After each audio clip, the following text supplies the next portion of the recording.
Welcome to episode 8 of the Stoic Senior Podcast. I'm Sage, and today we're exploring finances. Money has always been a complicated part of life.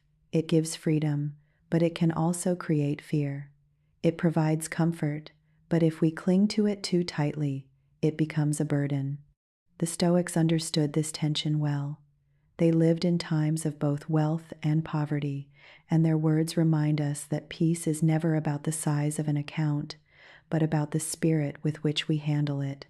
Seneca, who had enormous wealth, wrote often about money. He warned that riches can trap us if we treat them as our source of safety. True security, he said, rests not in wealth but in virtue. Money can make life easier, but it cannot make life meaningful. Epictetus, born into slavery, knew poverty firsthand, yet he echoed the same truth.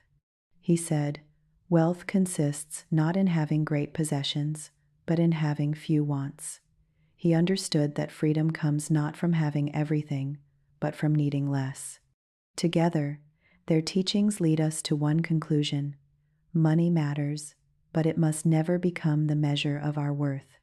In daily life, finances often bring worry.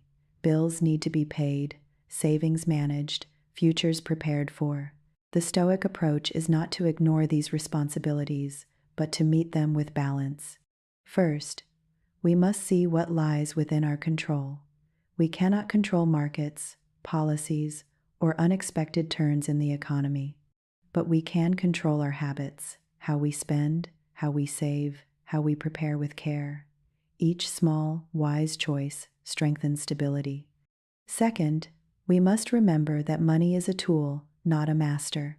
If it serves our values, providing for loved ones, protecting health, creating space for reflection, then it is well used.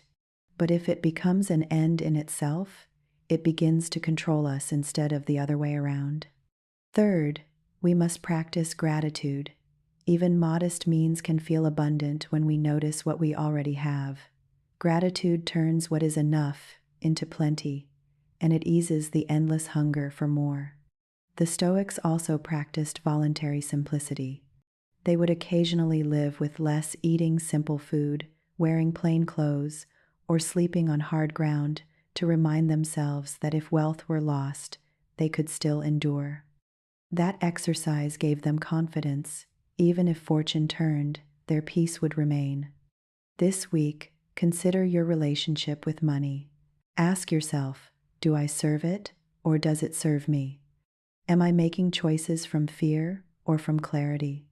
Am I spending in ways that reflect what I truly value? Money will always play a role in life, but the Stoics remind us that wealth of character and peace of spirit will outlast any coin or account.